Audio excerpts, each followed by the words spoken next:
Alô, irmãos do Instituto Espírita Terceira Revelação, sejam bem-vindos. Que Deus abençoe, ilumine e proteja a todos os irmãos, seus entes queridos e seus lares, para que possamos todos passar por esse momento de dificuldade que não é só nossa, é de toda a humanidade. O tema de hoje é a fé, mãe da esperança e da caridade. Em dias de incertezas, de dificuldades, em que a gente não sabe o que vai ser do futuro, o tema de hoje se mostra bastante relevante. Jesus nos ensinou no Sermão da Montanha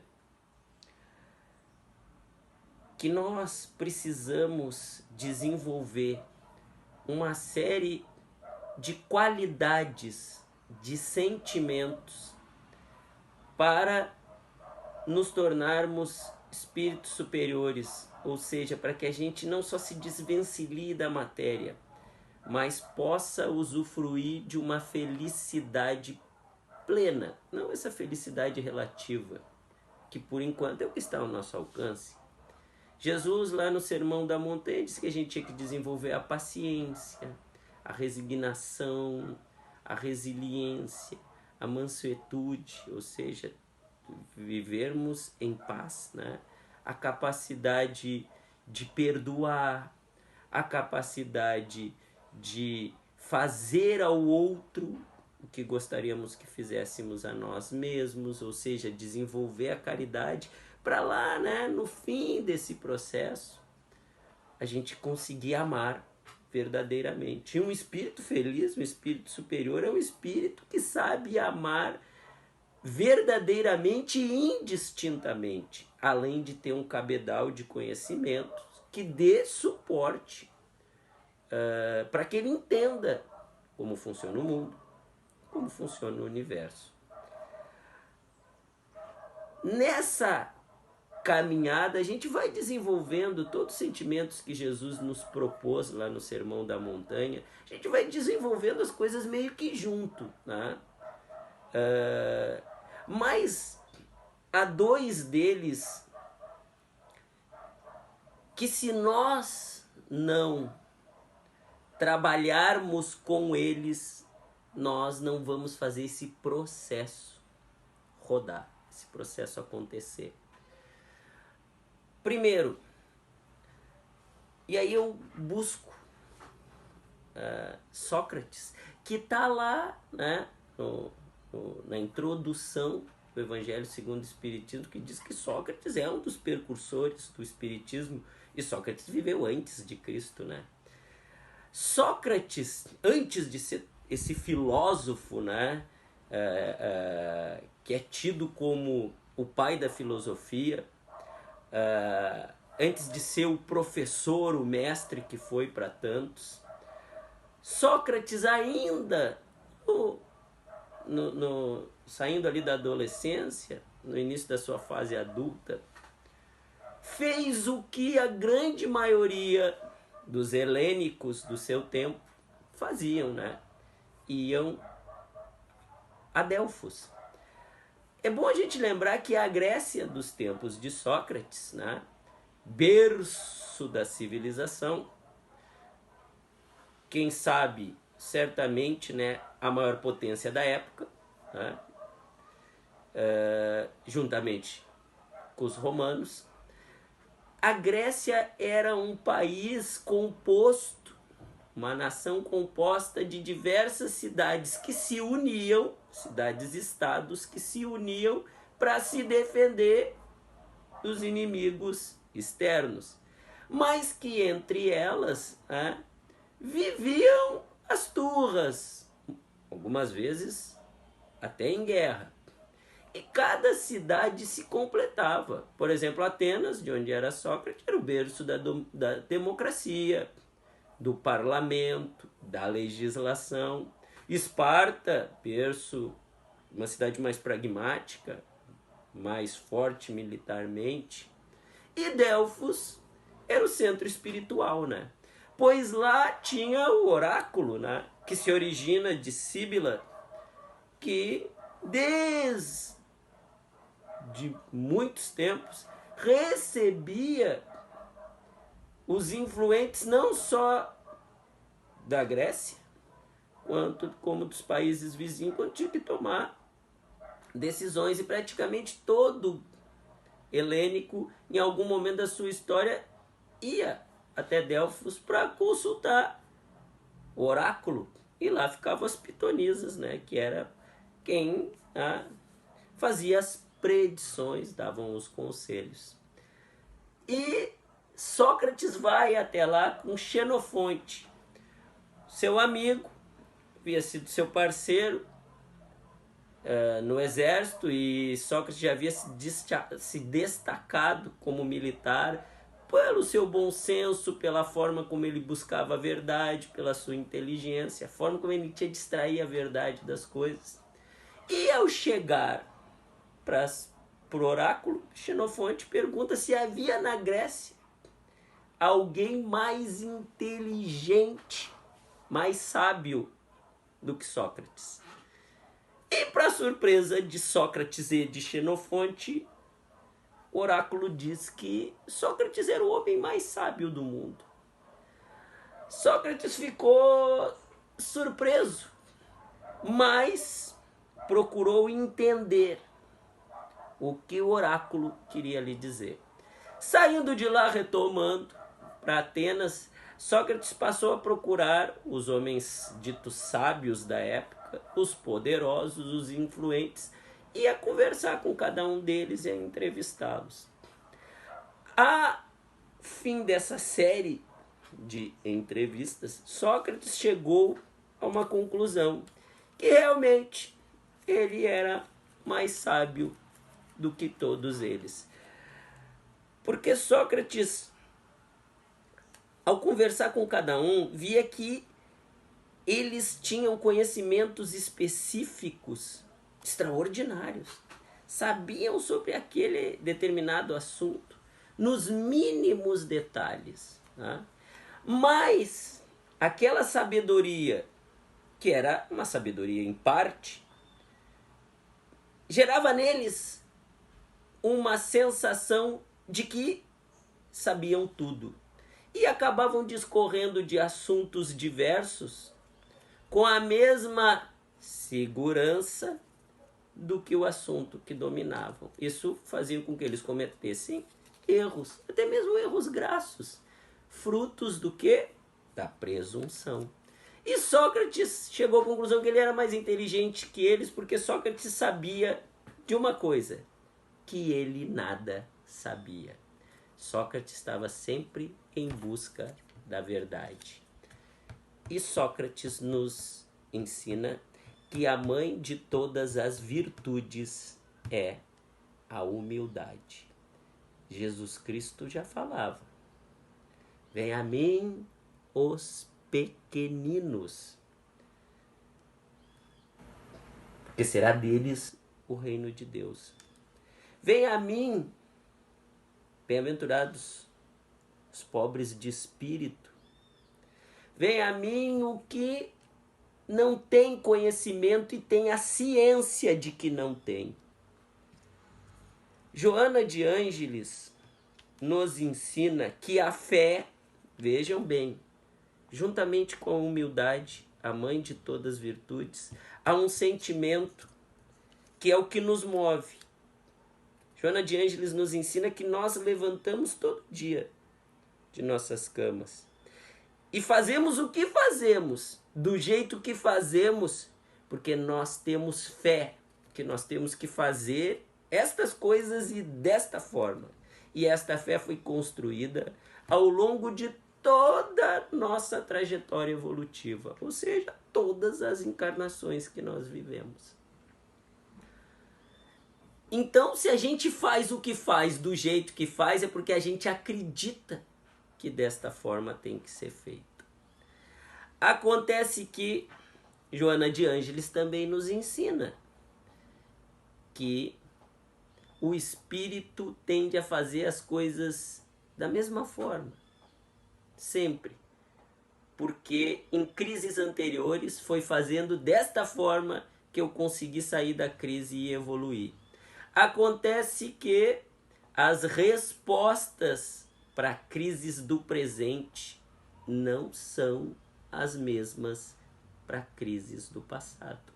Ou seja, problemas de hoje eu não resolvo com a mesma receita, com a mesma fórmula que eu resolvi problemas de ontem. Por um simples fato, porque tudo na criação divina precisa evoluir constantemente.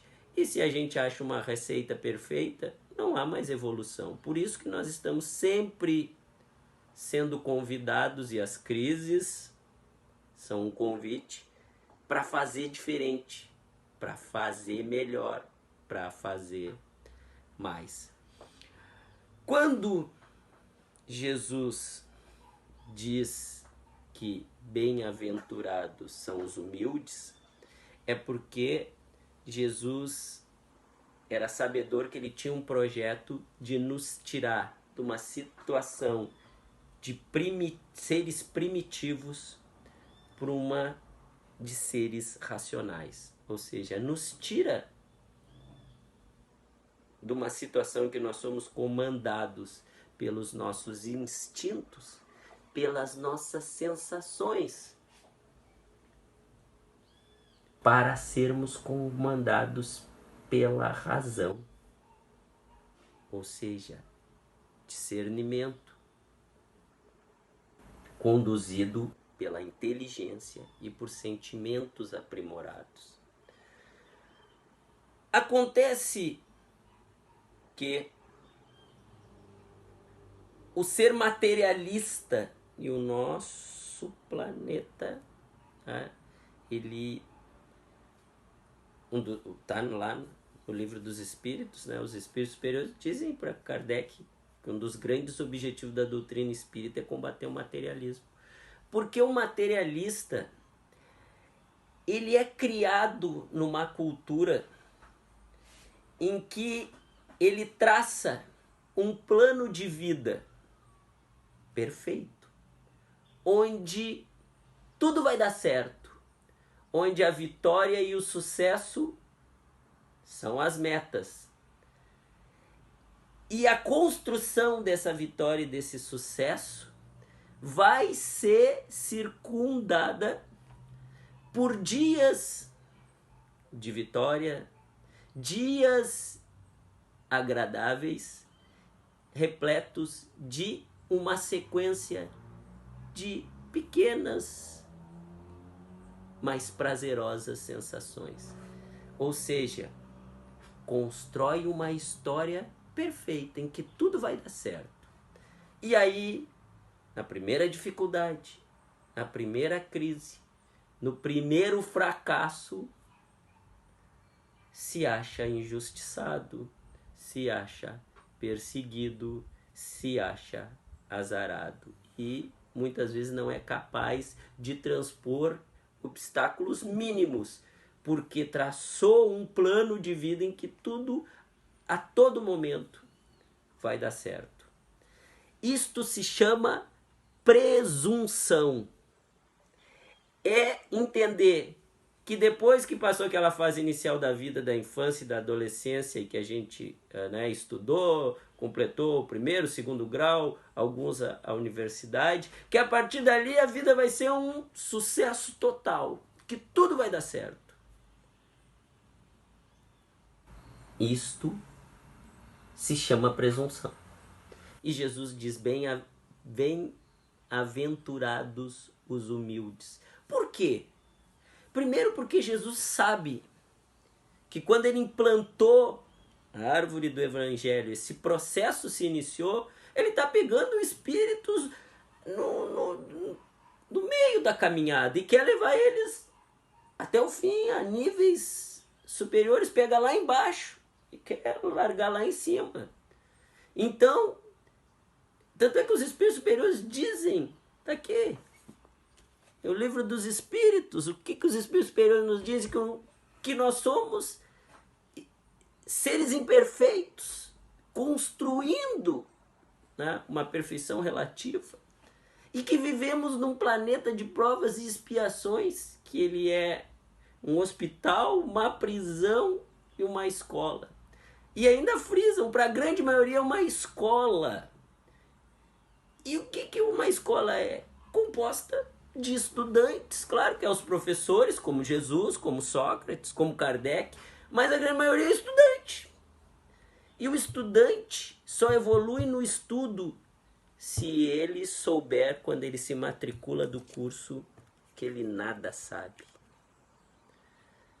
Se coloca numa posição de aprendiz, de quem não conquistou ainda o que quer conquistar, de quem não trilhou o caminho que tem que trilhar, de quem não venceu a batalha que precisa vencer.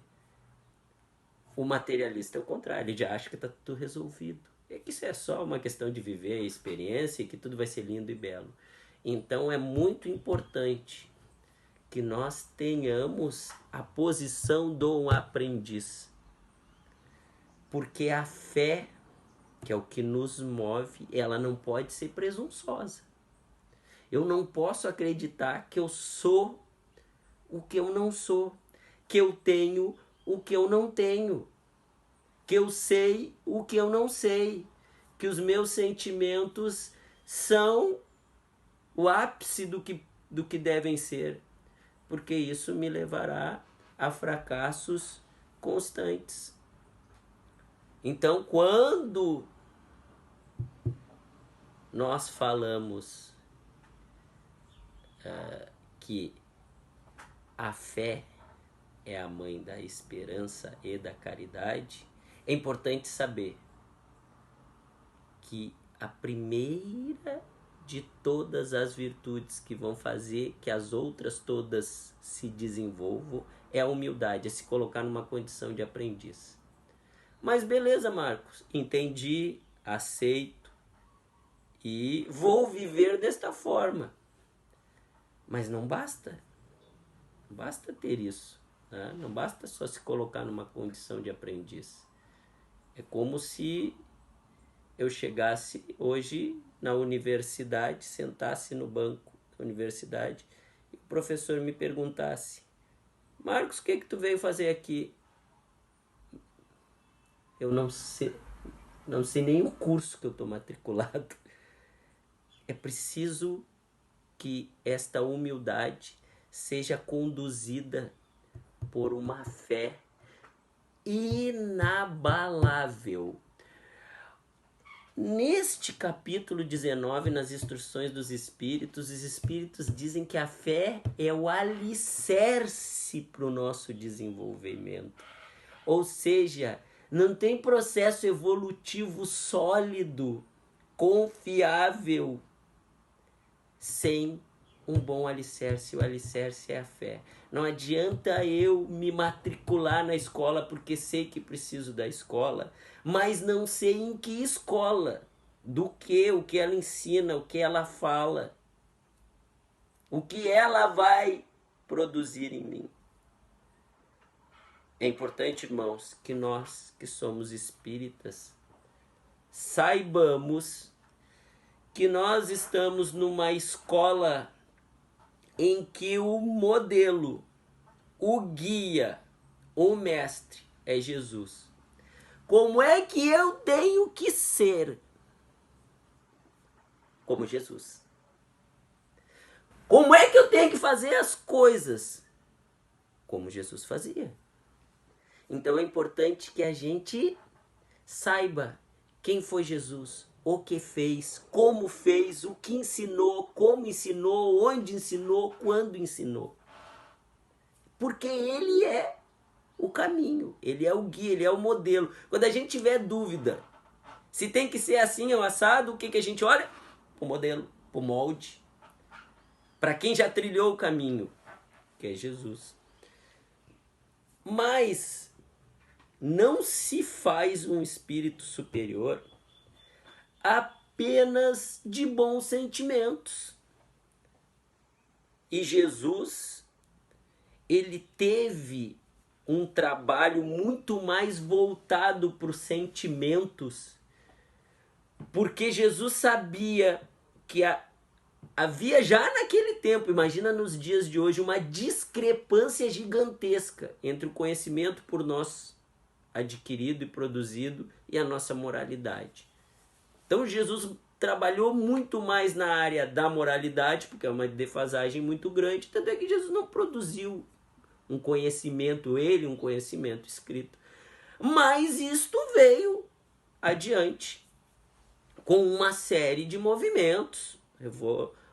Aqui vem depois da Idade Média, Revolução Científica, o Iluminismo, Revolução Industrial, Revolução Francesa, criação das repúblicas, a independência dos Estados Unidos, mas, sobretudo, para nós e para a humanidade, num futuro que está próximo, a doutrina espírita, o advento da doutrina espírita. Então, é importante nós sabermos que o conhecimento que vai nos nortear, ele está aqui, em Allan Kardec, nas obras básicas. É Kardec e os espíritos superiores trazem um conjunto de conhecimentos que dizem, por exemplo, que nós somos espíritos, nós não somos seres materiais, nós somos espíritos que estamos submetidos a uma dinâmica de desenvolvimento reencarnacionista, ou seja, a gente viveu já muitas vidas na matéria e viverá outras tantas, quantas forem necessárias. Nos ensina que nós somos submetidos à lei de ação e reação, ou seja, a gente colhe tudo que planta. E nos ensina, entre outras coisas, que a vida inteligente de todo o universo. E que tudo na criação divina evolui. E idealmente evolui constantemente e gradativamente.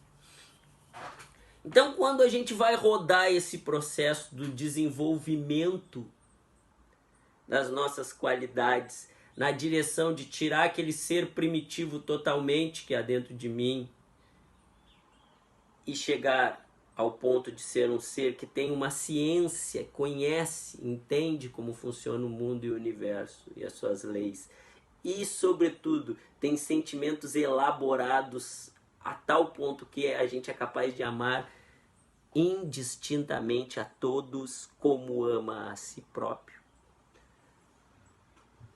Nós precisamos, né, saber como nos nortear dentro dessa escola, que é o planeta Terra e é que as nossas existências, sobremaneira que estamos vivendo, porque nesse momento nós estamos construindo o nosso futuro.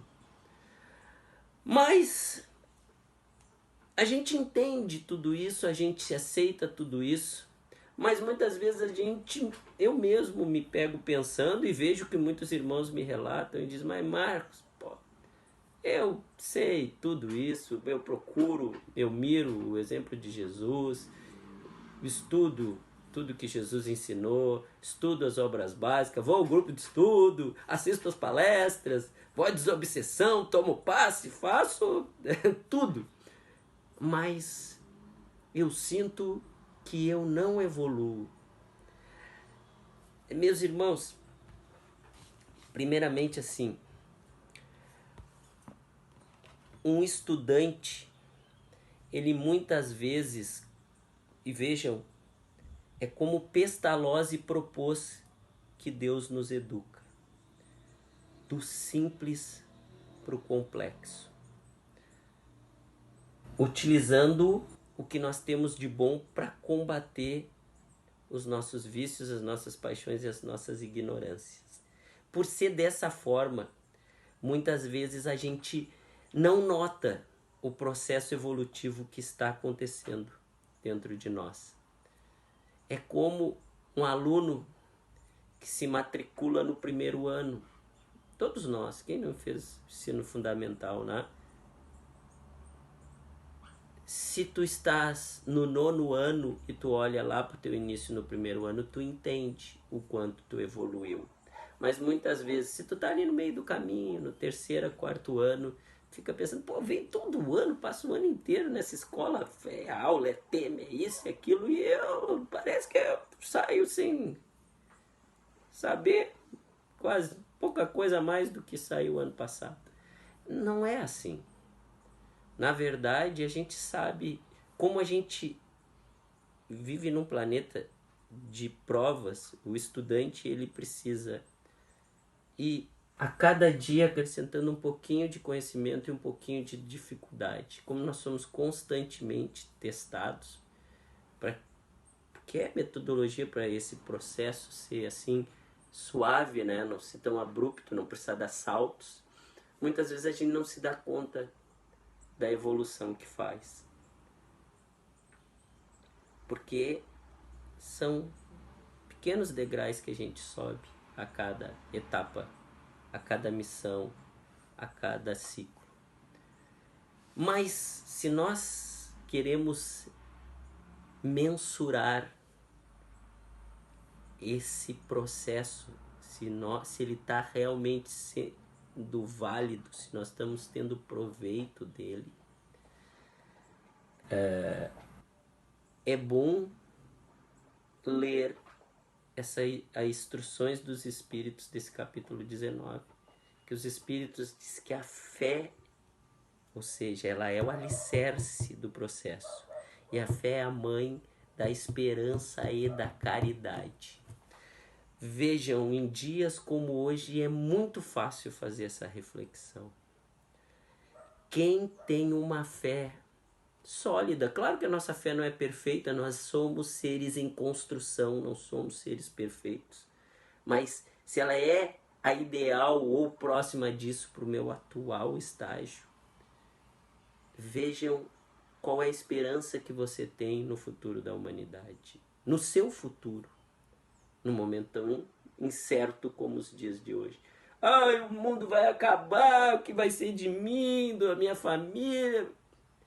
Quem acredita em Deus, que Ele é a inteligência suprema, causa primária de todas as coisas e que quer o nosso bem, e que trabalha incessantemente para isso, e que tudo na criação divina, que dirá nós que somos o topo da criação divina, tudo evolui constantemente, sabe que o dia de amanhã será melhor do que o dia de hoje. O ciclo atual será melhor do que o ciclo que vem será melhor que o ciclo atual, porque tudo na criação divina evolui.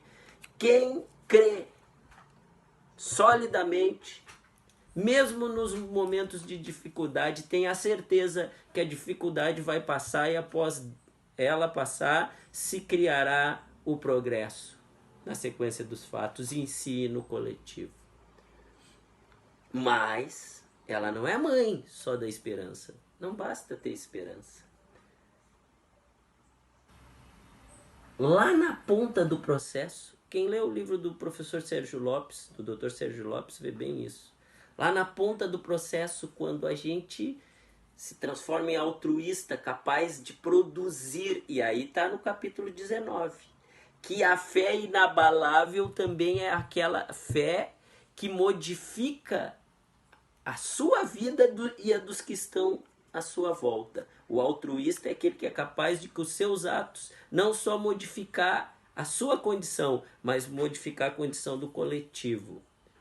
Isso acontece quando a gente já desenvolveu por demais a caridade. Ou seja, a caridade nada mais é que fazer o outro, independente de quem é o outro, de credo, de orientação política, religiosa, sexual, cor, seja o que for, condição econômica, social, é fazer ao outro se colocar no lugar do outro, ter empatia e auxiliar no que estiver ao seu alcance, no limite das suas possibilidades e das suas forças. Então vejam, um momento como este é um momento que não só testa a nossa fé, a nossa esperança, como nos dá a importância de desenvolver a caridade, de nos aproximarmos dos outros, porque com certeza em momentos como este, a gente precisando de pessoas como nós, e nós precisamos também de alguém. E assim, né, solidariamente, todo o processo vai rodando, não só para mim, como para os outros, porque ao final das contas, quando Jesus começou toda essa história, todo esse processo, ele visava um grande objetivo, em algum momento transformar o nosso planeta numa humanidade verdadeira. Não é que nem a Grécia dos tempos de Sócrates, que era uma série de cidades que se uniam para quando lhe convinham. Quando não convia, brigavam entre elas. Nosso mundo hoje é assim. Jesus espera ver o nosso planeta como uma grande nação, onde todos nos respeitamos e nos amamos indistintamente, independente de nação, de local de nascimento, sabedor que o que acontece lá na China repercute aqui em mim. O que eu faço repercute lá nos Estados Unidos, na Europa, seja onde for.